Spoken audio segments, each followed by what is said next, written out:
Hello and welcome to You, Me, and Stephen King. This week we've got a bonus episode, which means we have a bonus person. I'm Justin. Bonus person. I'm Justin. And of course we have our regular Fidget. Hey there. Me flirting last night at the bar. Your attempts to do so. And that other voice that you don't recognize is Kevin. What's up? Hello, Kevin. Welcome to the podcast. Well, thank you, Fidget. Okay, so from this point forward, you should understand that you're probably going to hear a lot of explicit language, and you're probably going to hear some spoilers, since that's the whole thing that we're about, is spoiling everything. When we're allowed to. So, because we have benchmarks that are longer than 2 weeks, and we record the podcast every 2 weeks, we decided to do a bonus episode involving the sequels of Carrie and Salem's Lot, Ugh. which really just means Yuck. which really No. just means the films they just veered off into their own world of nothingness. Where they should stay. Where they That's should nothingness. stay. So we won't be talking about The Shining. That's one rule for today's podcast: no talking about The Shining. No Got hints, no mentions, Good one. Yes. non-verbals, no allowed. What about I do like gestures, since they are only No. listening in? This alone is mentioning Shining. Just talking about how we're not. There she gonna goes again, mention bringing it up. it. Okay. Okay, so Carrie 2, Rage. Bridget and I will be talking about that. Let's just dive into Rage, Bridget. Tell me about Rage. Well, I would like to start off by saying I don't know any of their names. All I know is Rachel and the guy that she's with, and the really mean guy. And Sue was in there. Yeah, Sue. So Sue was the only person who showed up again. Sue Snell, and The beautiful Sue Snell. this sequel is based off of the 1976 version of Yeah. Carrie. So Yeah. there were flashbacks to that film, which was kind of cool. Mm-hmm. So Rachel, the main girl, you find out that her mom is psycho. Her mom gets locked up in a ward, and Rachel has to grow up as an orphan in some foster family's Yeah. home, and she develops these powers, and right from the beginning, they're stronger than Carrie's are. Mm-hmm. But this one was in 1999, so it's very 90s, and Yeah. she's a goth chick, and she has a lot of pent-up rage. She has a best friend who ends up killing herself because her best friend finds out that when she lost her virginity, she was just being used as like a sex toy. Mm-hmm. And so when she finds out that this jock was using her to get points to compete with his friends, she jumps off the top of the school and lands on the windshield of a car. Way to open up Yeah. that movie. And Rachel has a meltdown because her best friend committed suicide. And then she falls for a jock boy who's like really sweet. What was the jock boy's name in the original Carrie? Tommy? Tommy. I think his name was Tommy too. Was it? Yeah. I think it was Tommy. So this version of Tommy, because really what they're doing with this second movie is they took everything about Carrie and they said, well, how did they screw up the old one? At least that was my opinion. Yeah. How did they screw up the old one? Let's fix it. I also think one of the other big differences is, okay, what if Carrie, I mean, she still had a screwed up childhood and growing up life. Whoa, that made no sense. She had a really rough childhood, again, but I feel like Rachel is a lot more stable than Carrie was. Right. She's a lot more confident. So I think a lot of it was looking at Carrie, taking Carrie, but from a stable approach. This is who she knows who she is. Mm-hmm. She's very comfortable with her identity. She has a tattoo now. Oh, yeah. She has a heart tattoo, and that's where all the power drives from. Yeah. And it was really weird at the end. Her tattoo grew. Oh, I thought it was kind of cool. I took it as, well, if you read the first Carrie, you know that her heart is where her powers come from. So Rachel has a heart tattoo from her best friend. They got matching tattoos. Shout out to best friends with matching tattoos.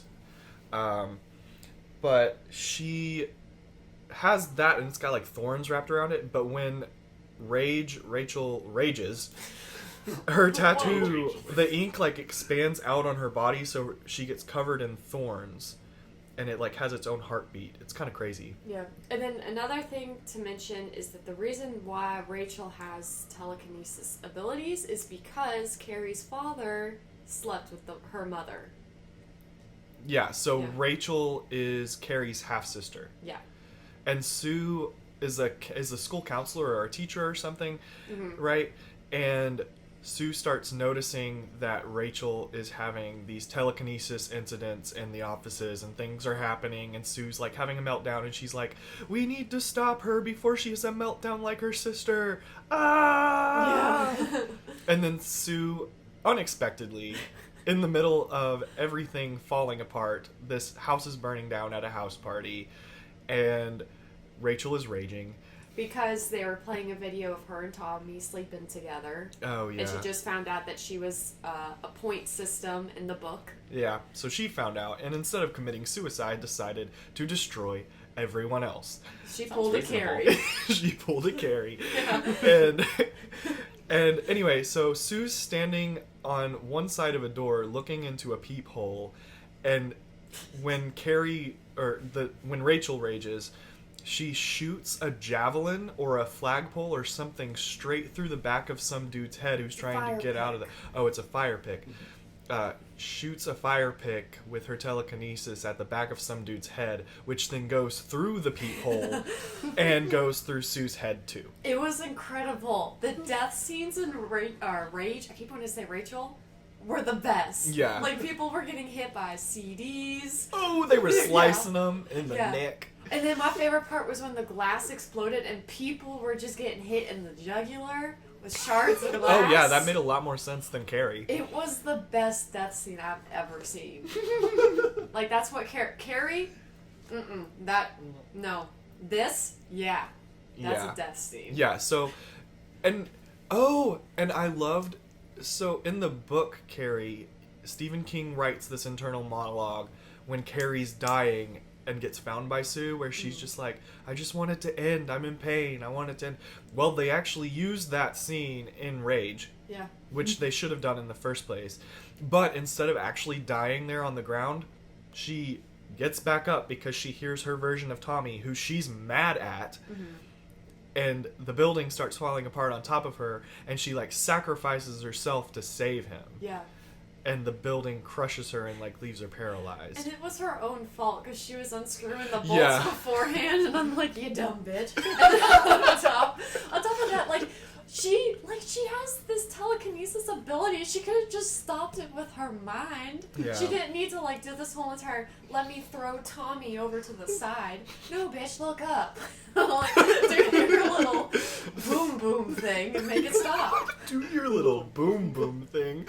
That's my favorite part. The boom boom thing. But no, like, did you get that also? And then why is Tommy still in love with her after she clearly just murdered everyone? Slaughtered.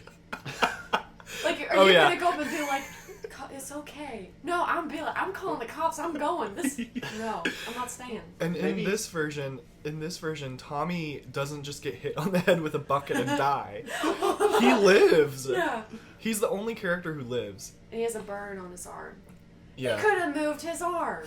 Like, he kept his arm there. So Carrie is underneath a roof, essentially. And there's a little bit of fire above her. And this dumbass puts his arm right into the fire and keeps it there. No wonder she flung him 30 feet into the pool. I can't be with this right now. Oh, man. Yeah, so I think that covers the story, and I think that covers mainly our concerns. So, Bridget, out of 10, what would you rate this? And this isn't like comparing it to Carrie or anything else that we rated before. This is just like standalone movie by itself. What would you rate it out of 10? Probably a 5. 5. Would you recommend it to your friends? Well, no. Look, I only, would I have chosen this movie to watch if I wasn't reading the books? No, I would not. Oh, God, okay. It just, no interest at all. I think it's a good if you're sick and on the couch, give it a watch. Yeah. It's free on Amazon. Amazon. If you have Amazon Prime, it's free. This So- is not an advertisement placement We are for not Amazon sponsored. Prime. Well, no, I'm just saying, if you're sick one day, you got the cold, and you got nothing else to do, I'd watch it then. Yeah, that's fair. Mhm. It is free if you do have that, so that makes sense. But I will say, again, just like with Carrie, the first movie, hated the ending. When her ghost Oh appeared. yeah, because she shows up to make out with this version of Tommy and then shatters. Shatters, but can we just say there's a dog in this movie named Walter, the Basset Hound, and Walter gets run over, and it was too real. Yeah. My heart hurt. That's when I messaged you, and I was Yeah, like, you messaged us. Walter. I was like, who is this Walter? And then I haven't seen the movie. I'm just like, I don't Oh. understand. Okay, that makes so much sense, because, Yeah. like, I thought I wasted an hour of my time because I watched the wrong movie. Are you fucking kidding me? What would you rate it? Okay, so I would rate it a 7.5. You Wow. are very generous with your rating. Well, it was so good to me, but again, I think the knocking it down 2.5 is you have to have the reference of every other Carrie canonical piece of art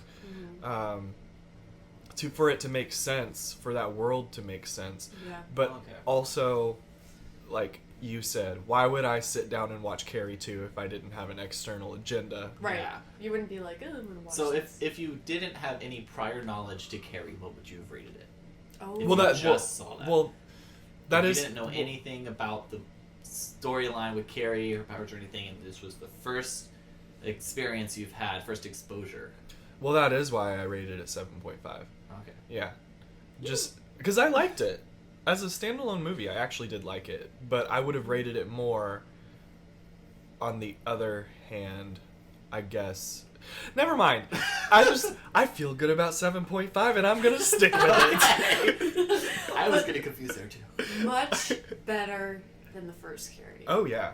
Much, much better. Got some good spooks out of it. Not spooks per se, just like it was real gruesome. And that's Mhm. what I think the first Carrie was missing. Very good with your words, as opposed to me, who just confused the hell out of myself. We're just trying to make you go back down to my level. Yeah. Five, Go say down to five. 3. You don't actually like this, man. You just think you liked it. Okay, so let's move on to Salem's Lot 2. I did not watch. I refused to watch. I was like, even if I get kicked off the podcast, I'm not watching it. I know it's our fault because we sent you snaps about it as Yes. we were watching. Yeah, no, they send me these snaps and it's like the musical part or whatever these kids are singing. I'm like, I'm not watching this. I ain't doing it.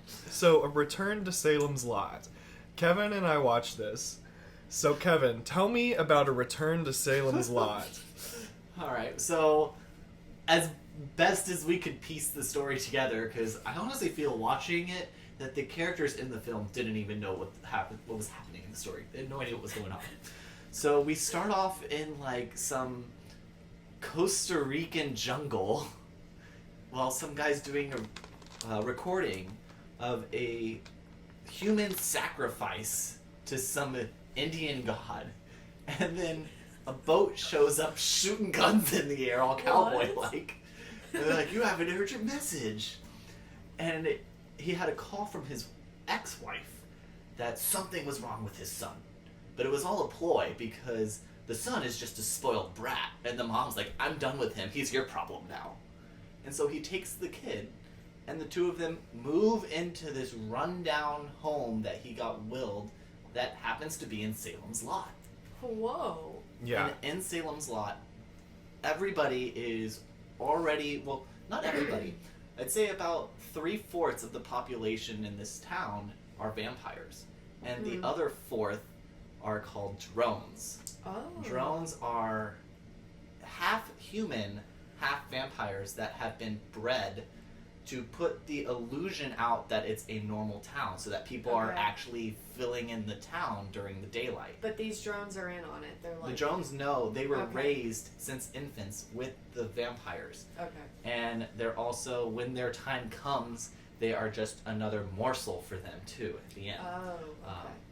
And so, as they're settling into this town, they start to pick up on a few weird things, and somewhere along the way, I don't even remember what was his name, the main characters, because it wasn't the same Oh, names it's as Joseph. the book. Joseph or Joseph, Joey. yeah, or Joey.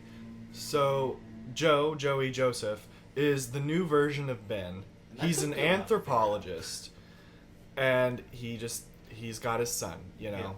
But that's about all that I could really gather about their character development. And what really bothers me is Kevin and I were sitting there trying to piece together the whole plot, because whoever wrote this, I can't imagine what that writing room was like, but whatever was going on, somebody's like, let's name this guy Joey. He's got a kid. His kid's a douche. He talks like an adult. All of a sudden, there's a cow. What? And Yes, so... but this is just me like What he throwing remembers. things together, because this is what I imagine the writing room was like. So there's a cow. Oh wait, they're gonna drink the cow's blood. Wow, the cow provides blood instead of humans. Oh, so the vampires are nice? Yeah, the vampires are nice. They want a Bible because they think that they're Yes. nice. And it's like, oh, Joey's a writer? Let's make him an anthropologist writer all of a sudden. Have him write the Bible. And then his son decides to be in love with a 12-year-old vampire. What? Who's And really they go to a 300. wedding. So the judge is in charge. The judge sends this girl with this kid to a wedding at midnight. What? And it's two 8-year-olds getting married. Huh? But they're also 300 years old. So, whoa. Because the vampires don't age. So does any of this make sense to you? No, but now I'm like on the subject of, is it ethical for two vampires at the age of 8, but they are 300 to get married? Can we go? This is like a whole entire ethical What thing. Okay. All movie plot aside, is this ethical? You tell me. This is ethical. The vampire ethics is this. All right, break it down, Bridget. What are the vampire ethics? The vampire ethics, the Yeah. code, the moral community of vampirism. Yes. The The cultural norm. cultural norm. I mean, you know, I've been in this study of area for a very long time. And it's spoken many words. And what I have come to gather from this Salem, Jerusalem's lot is that it is normal. It is actually it is normal for vampires to get married at a very young age. You heard it here, folks.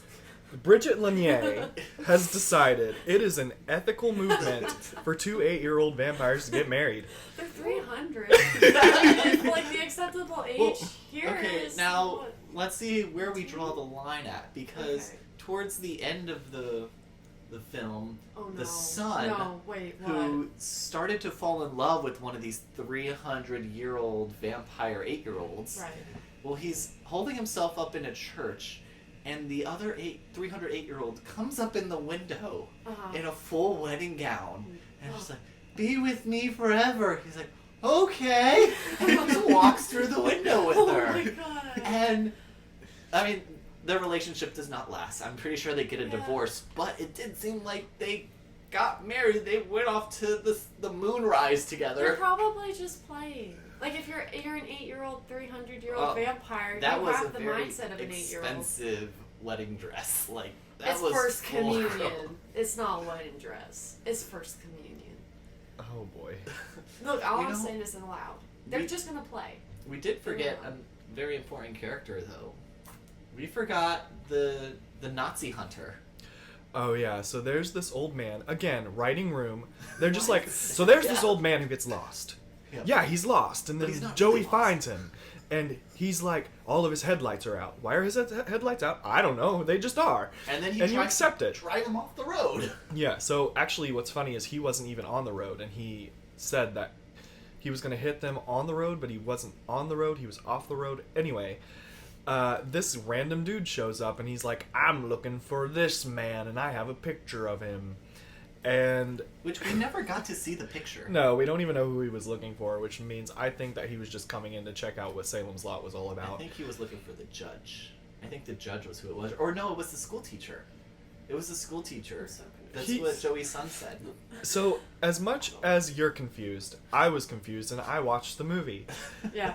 But, yeah, so there's this guy, and he shoots himself at one point in the stomach, but he's like, heh, I actually didn't do that, I just shot beside myself.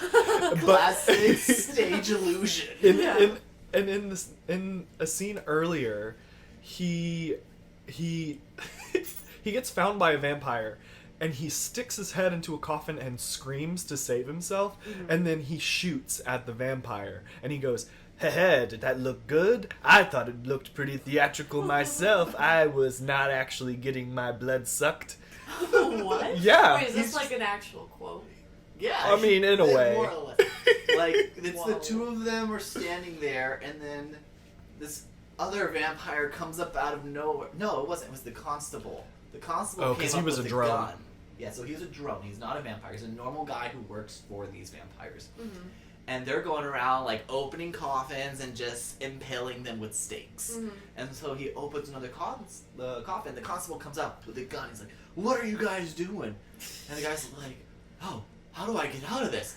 Let me act like I've got bitten. But the coffin was empty anyway. And then he shoots the guy through the coffin with his arm in it. Yeah. It was very weird. But that's his go-to escapes, is he puts on some theatrical performance and then scurries away. And then That's comes odd. back a scene later. So let me just point out two logical inconsistencies in character development here.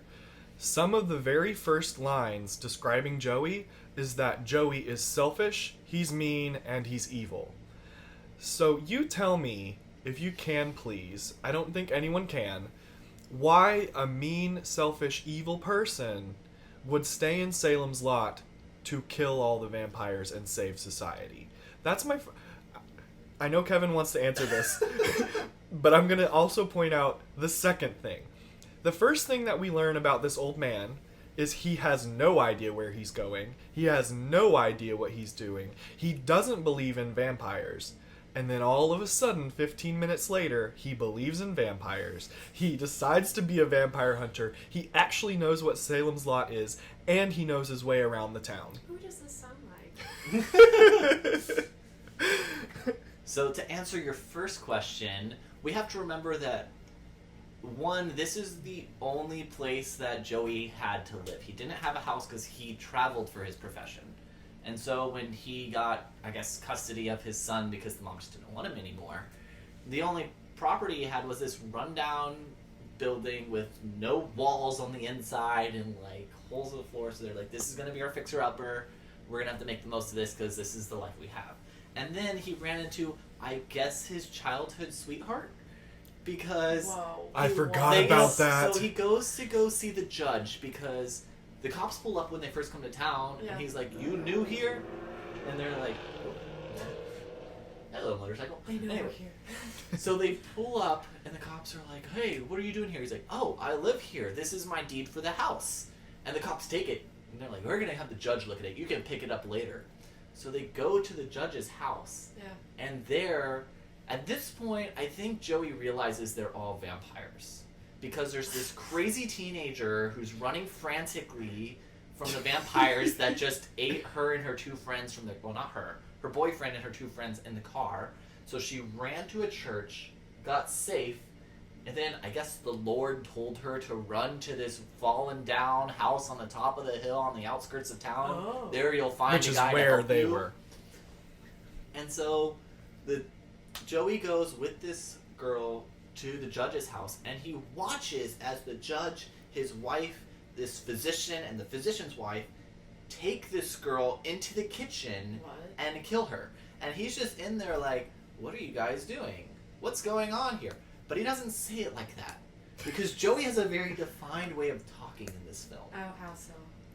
I don't even know if I can really His recreate it. his face is very flat-faced, No expressions. no Deadpan. expressions, Yeah. deadpan, and when he wants to make something sound serious, he overemphasizes, and his volume goes up. It's like he's talk yelling at you. You can't be serious. This isn't what we do. Go wake someone up. And then I'll get kicked out. Yeah, so anytime he talks, he is talk yelling at these characters with no expression in his face. But then while he's talking to this judge about, oh, well, you guys are vampires, you're killing people, he's like, we've been around for centuries. Our ship crashed here 300 years ago. We convinced people that we were dead, and blah, blah, blah. And then this girl walks down the staircase and looks at him. Hello, Joseph. I hope you don't mind if I call you Joey. And then he just proceeds upstairs and sleeps with her. And then throughout a couple times in the film, they're going out together, hooking up, and there's this blue ogre in the bushes watching them. Is that the Allamagoosalum? Who could say? No one really can say. But it was all over the place, this novel. Did it kind of relate to the original movie? Could you pick No, up hints not at at all? all. Here's why I don't think it has anything to do with the real Salem's Lot, because they didn't even say Salem's Lot 2 in the title. It's A Return to Salem's Lot. None of the characters are the same. And think about it this way. All the movies and the actual book, which are canon, end with a fire burning the town down, and the vampires have to scatter. They have to find their new houses. So why are all of these other vampires here all of a sudden?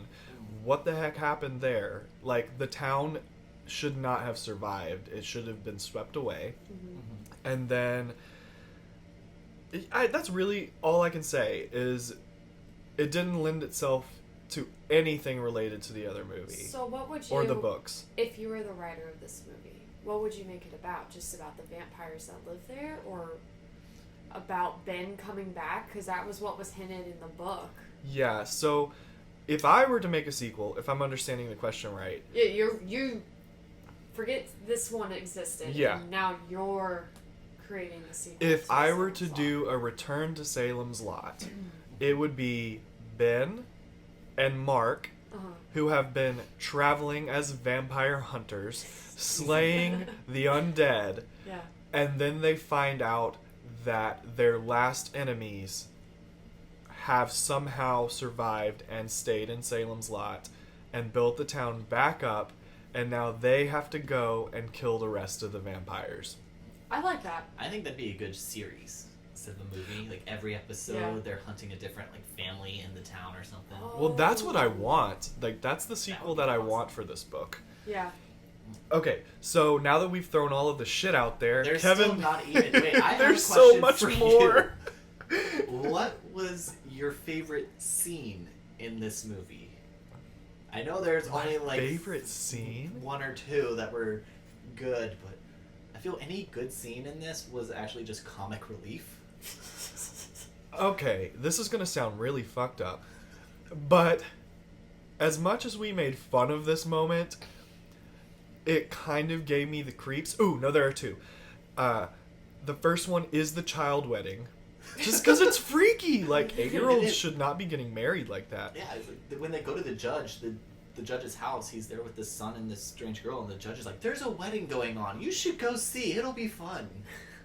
And then the second one would have to be in the woods. There are these two homeless people, Oh, I God. forgot about and they're just chilling out on the edge of Salem's Lot. They're not even drones. They're just, like, trying to make their way through the town on the outskirts of the town. And these kids wake up for the nighttime. Uh-oh. And there's these two cute little girls in their dresses, and they start giggling because they think it's funny that they found homeless people. And then this other little boy shows up around the corner, and he's giggling.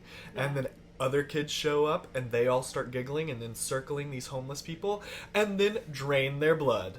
That is... Yeah, they get surrounded and they slowly close in on these homeless people, giggling the whole time. Nope. And then they're like, nom, nom, nom, nom. And at first, the homeless people were kind of like trying to, flirt with the little girls too. They're like, "Hey, pretty thing, what are you doing out here by yourself? Come by the fire." I didn't take it that And way, she's but just okay. giggling. Yeah, get rid of Hear them. that? They needed to go. They need to go. Alright, so what would you rate it out of 10? Just Out of in its own 10? existence.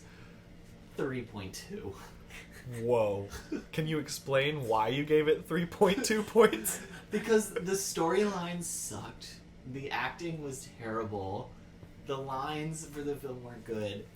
But I didn't want to give it like a flat out 0 because I had a couple good laughs in the film. My favorite was the first vampire they killed in the coffin. Like, They open the coffin. They have the point of view from the guy in the coffin looking at them, and the point of view of the zombie, and then they back up and they stab the guy, and a Muppet jumps out and starts screaming. I forgot about that.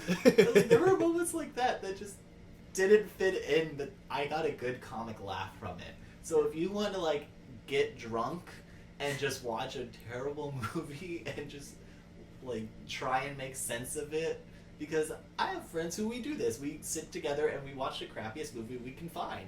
This would definitely be one for it. Yeah. But I wouldn't want to like willingly watch it. I'd need to be drunk. Okay, so. But 3.2 sober, I guess like a 4.6 drunk. Okay, so based off of like the Justin formula of how he ranks movies. No, there's a formula now. Whatever you say, he adds 2 or 3 points. Probably right. So if you said 3.2, he's probably going to say 5.2. Okay, do you want to know? Yes. 1 out of 10. Whoa! The formula did not work. Not for this. So here's why I rated it. Oh god, my voice is probably really loud. So here's why I rated it a 1 out of 10. Because it exists. Its existence It alone. exists gets at a point. It's like when you put your name on a paper in school. It's 1 point. The SATs. Just write your name. I hated this movie. I never want to waste my time on it again. Thank you. And it just gets a 1 because it exists. Yeah.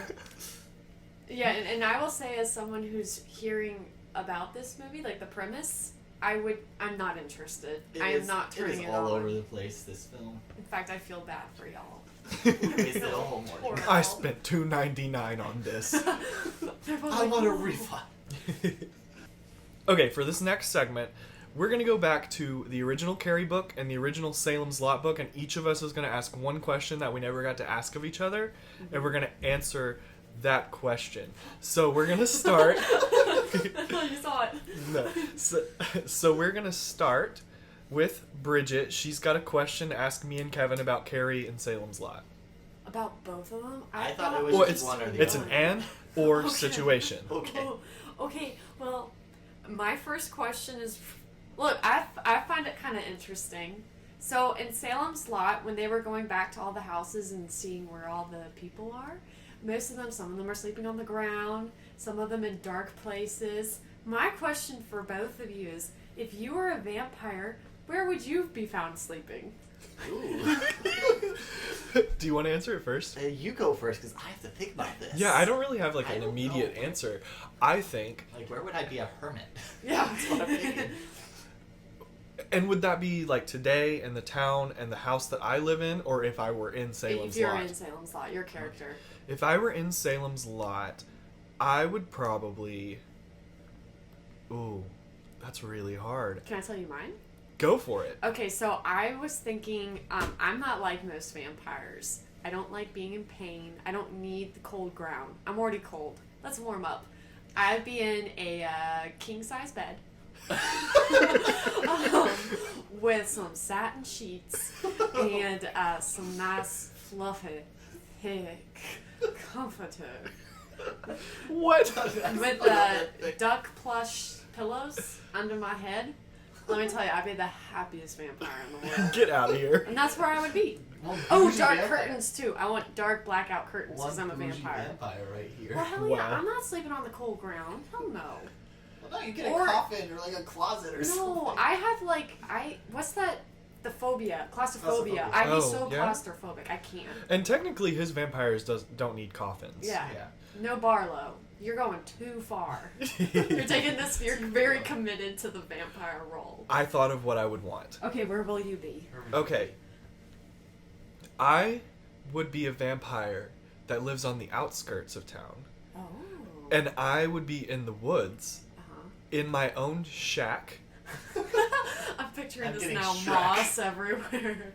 And it doesn't even have to look nice. It's got to be vampiric aesthetic, and I would be okay with that. Vampiric aesthetic. Yeah. So you're just sleeping in a the shack. I'm in in a a shack, shack. man. Living the dream. Yep. I think I would probably like to stay in the cellar of like an ale house. Oh. Okay. Yeah, like a bar there, because the cellar's always going to be dark and creepy, and then people are going to be drunk at the bar, so then when you suck their blood at night, you get a You little get tipsy. drunk. Yeah. Wow, that's Wow. smart. That, I'd like to be a party vampire. Yeah. I don't want to just be like a mindless walking down. Oh, let me in!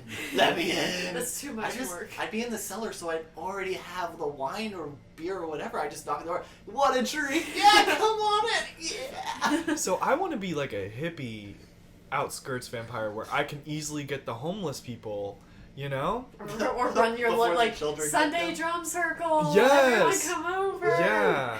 Every full moon, he does a little like full moon festival. A full moon out festival. in the I get all the food. Well, all the blood. God, I'd just be like a suburban mob Yeah. vampire. You're just like that widowed old lady living in the estates. Yes. With like just you and the butler and the gardener. Yes, and I just keep hiring people and eating them. That's what I'm doing. We all have very different tastes. Oh my gosh. But for the full moon festivals, you could bring your party. I could. I'd bring all the party goers. I'd just be like, hey guys, well, maybe I'd be the keeper of the ale house. Like it'll be my establishment Ooh, instead yeah. of just like somebody there. I mean, I'm gonna live forever, so I have enough time to like save up and build some equity and buy the property and God. everything. Wow. All right, who wants to go next? Who has a question? Kevin's next. I guess I will go next. Okay, so I made this observation at the end of the Salem's Lot book, that when they were under Barlow's control, they were kind of just instinctual. They had to do what they were told and everything. They didn't like have a motive. Mm-hmm. But when Barlow left, like he was killed by Mark, they were still just kind of mindless. And when Mark and Ben went away, they started to get more strategic about how they were going about getting their prey. Mm-hmm. I like to imagine that somebody stepped up and became the new head honcho vampire.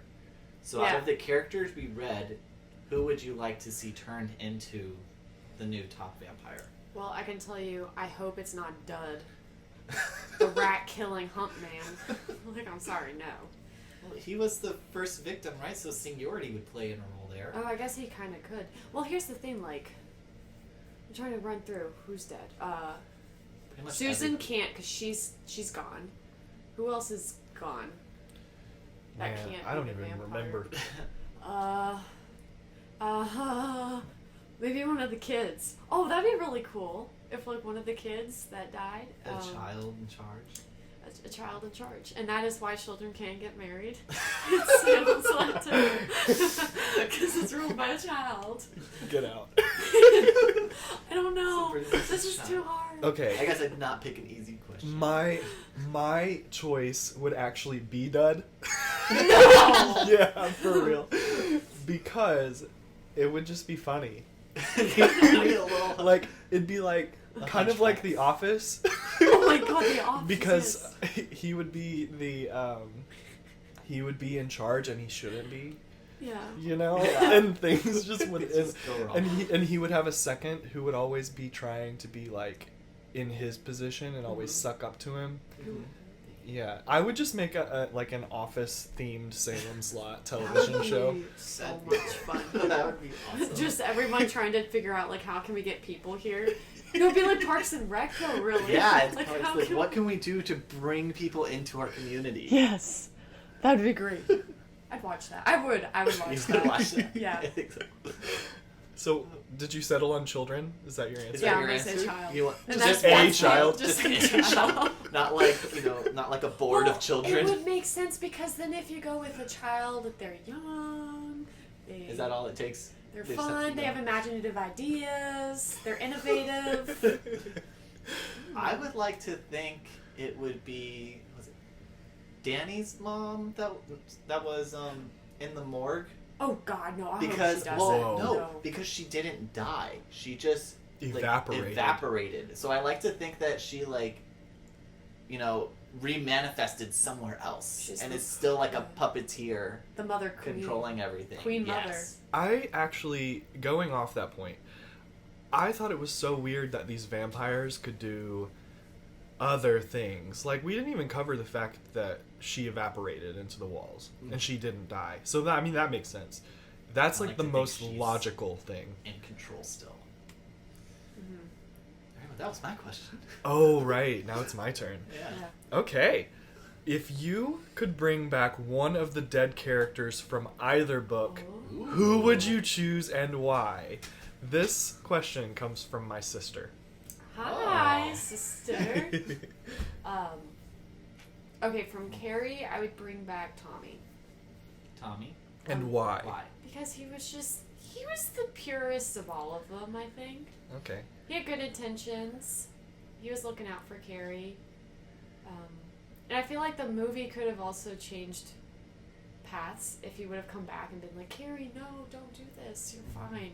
Then they would have fallen in love, and then, that'd be it. That'd be it. They'd be in love. Yeah. That would be from Carrie. From Salem's Lot, I think I'd bring back the dog that was put on the graveyard, like in the graveyard. That puppy. That dog needed to Such come a back. pure heart here. No, that was the worst scene, both in the book and in the movie. My heart couldn't handle it. Yeah. Bring back That the was dog. that was really hurtful. Yeah. Hmm. Was the dog's name Doc? Did they call the dog Doc? I don't remember, honestly. Yeah, it was Doc. But you know what's the weird? dog was Doc. Because then in... Oh wait, this is a Shining reference. Yeah, shush. Well, no, can I just say it? No. Just once? You can't. Because I'm going to forget. You're Anyway, banned. So the Doc also comes back up. It's the nickname of the kid named Danny. Is that his name? I'm so Yeah. mad right now. Why are you I'm mad? not even responding to you. Get out. You're right. I was going to forget. I have a How do you bad forget? memory. Because he tells me things I never remember them. You're the same and he forgets them. We're both terrible. We get in an endless loop of forgetting things.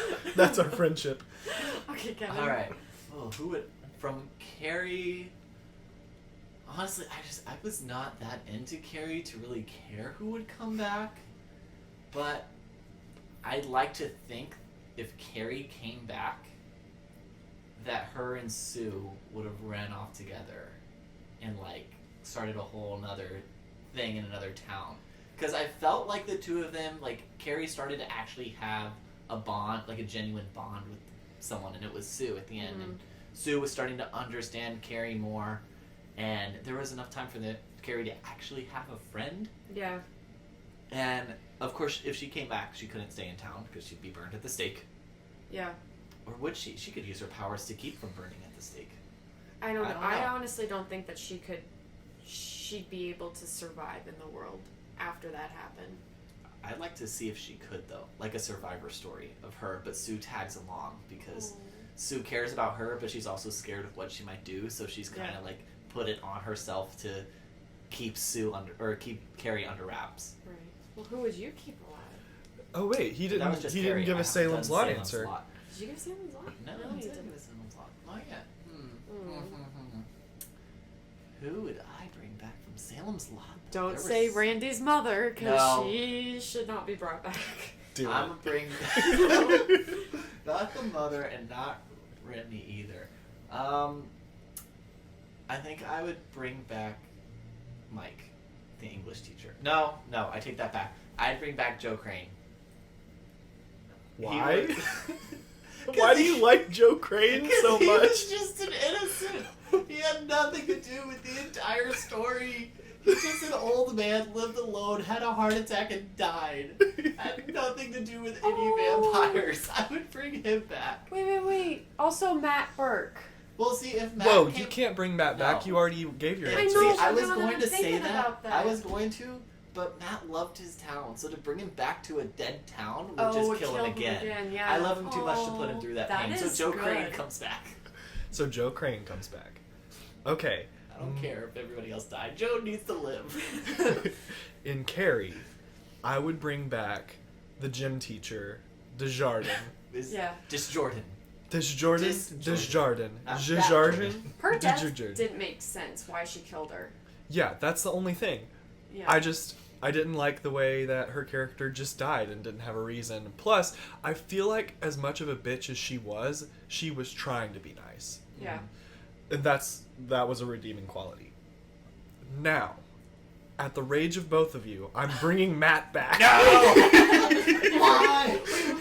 Well, he's gonna die soon anyway. I know, but I just want him in my magical mystical world Yeah. of Salem's Lot 2, A Return to Salem's Lot.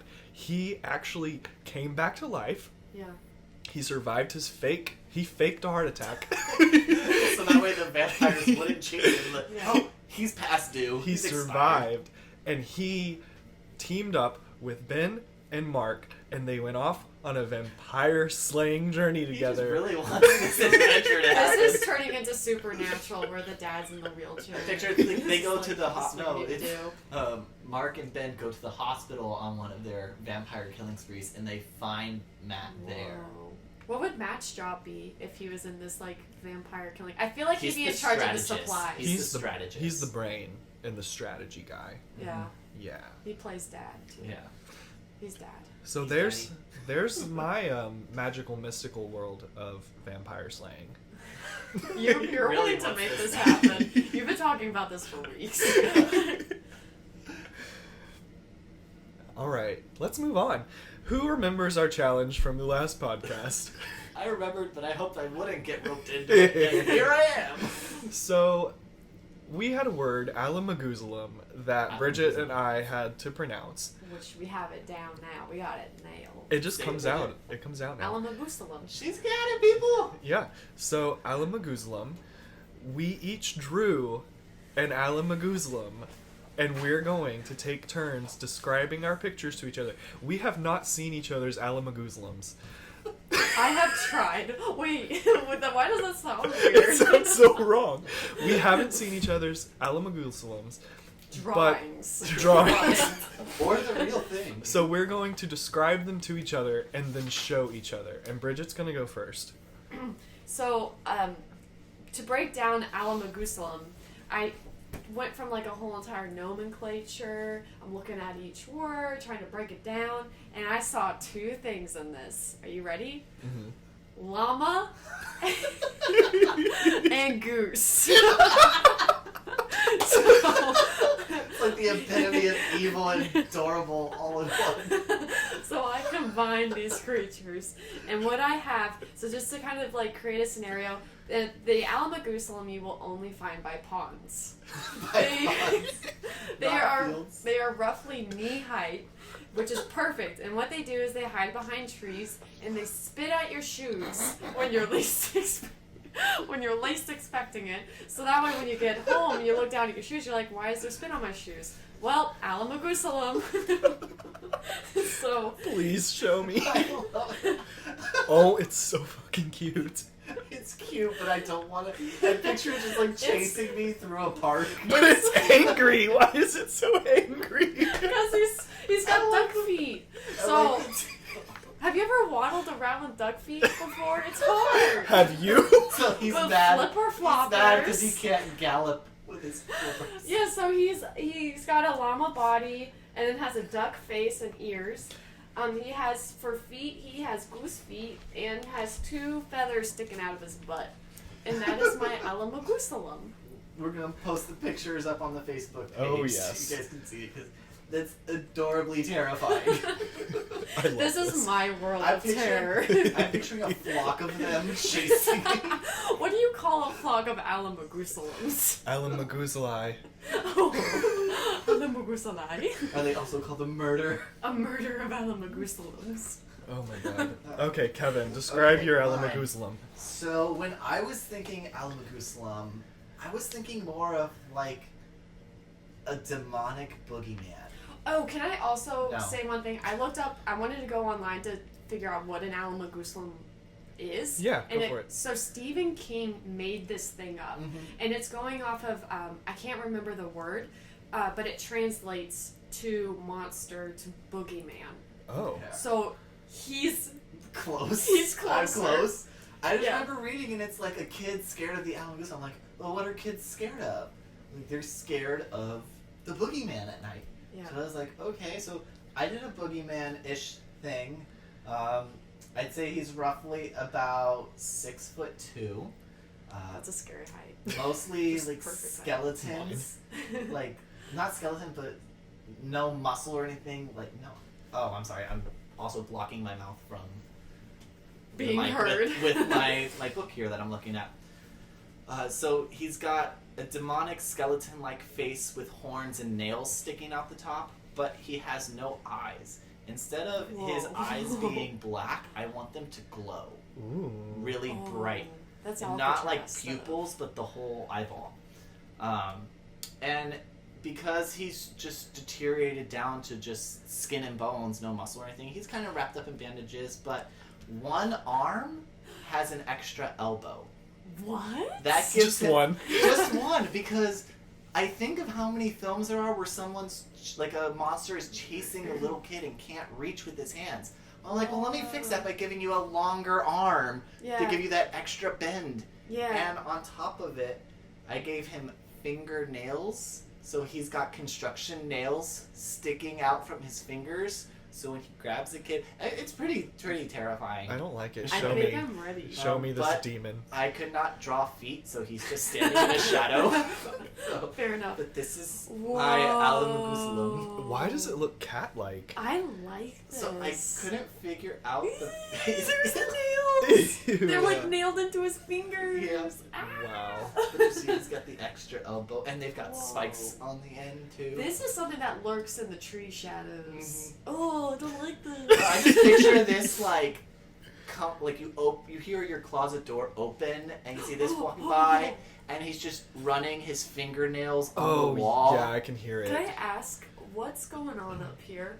So I just gave him extra nails. To be honest, when it came to the face, I erased it and redrew it probably like 9 times So because these I couldn't horns? figure out they were horns because I figured demonic boogeyman. Yeah, I see But that. originally I didn't want to do horns. I wanted to do like another face Yeah. upside down on the back of his skull, but I couldn't Whoa. get it to look pretty, so I settled with horns.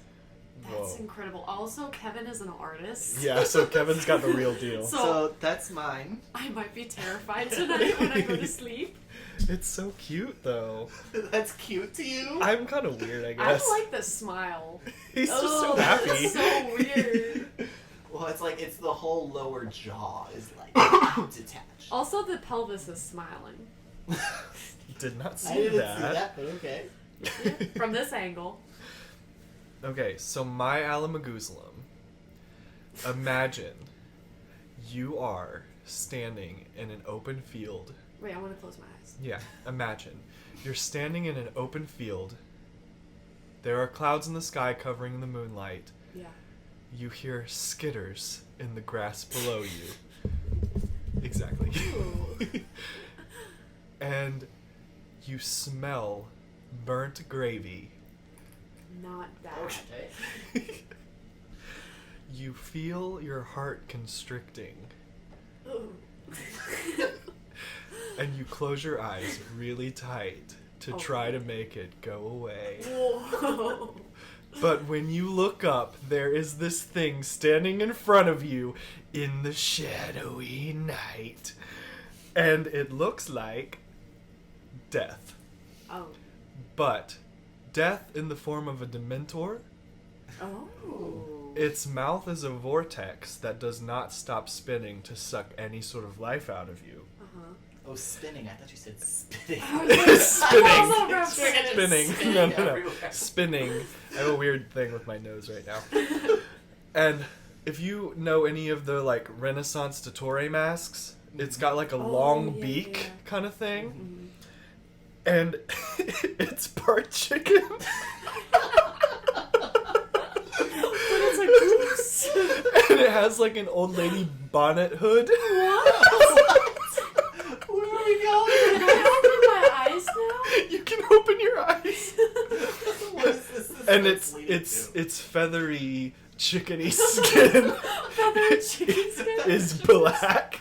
Wait, Does plucked it- or like plucked or not plucked? The face is plucked. Okay. And it has little tiny chicken feet and it doesn't wear shoes. Does and it like cluck as it approaches? no. It does the skitter scatter. Everything is humanoid about it except it's chicken based. Oh my Chicken god. based. Are you ready to see I don't it? think so. I am so confused. Oh my god. It looks like Little Red Riding Hood's like the wolf grandma but in chicken form. Come here. Oh, the what big headpiece beak is you so have. Sam got a spur on the ankle. Oh my god. Are those feather fingers? Yes, they are. So wait, did they just come up to you and like feather Tickle your you? neck? They make you feel good until your soul gets sucked out of you. I am not mad. I would not panic if that was being done to me. Even though it smells like death and it makes With you a- feel like wait, you're wait, dying. wait. Death to you smells like gravy. Burnt Burnt gravy and gravy. chickens. I can assure you, I will be full and happy. Okay, burnt gravy and the smell of chicken processing, Bridget? You've never processed a chicken. Oh, but I stand next to dead bodies every day. I know what death smells like. Okay, that's fair. And it ain't gravy. Describe it. Oh god. Basically like roadkill. Like roadkill. It lingers. So what if it's the smell of roadkill and gravy? God, my body would be confused. But I do like your Allamagoosalum. I just love the bonnet on that head. It's the best. Also, the gown looks hella comfy. I'd cuddle up with that. Wait, can I change my answer to where I would be sleeping at night? I'd be sleeping under her little gown. I hope it's like a chicken where like you pick them up and it's all feathers until you get to Wait. this tiny body on the inside. So it's all feathers. Also, I know how to defeat that one. You just turn it on its back, and it'll fall asleep. No. Little chicken stew. It's not an actual chicken. It's a humanoid chicken. Do they have that characteristics? I'm just so confused by the mouth. It's a vortex that spits at you. Won't the pecker get in the way? I mean, the pecker. The beef pecker. Its beak get in the way? That's hilarious. I don't really have an answer. Wow. I haven't experienced it yet. It's your That's cage. how I'm gonna die. With your Allamagoosalum. All right. Well, thank you all for listening. I know it's been a really weird and adventurous time on this bonus episode, but Ready? 1, 2, 3, Bye.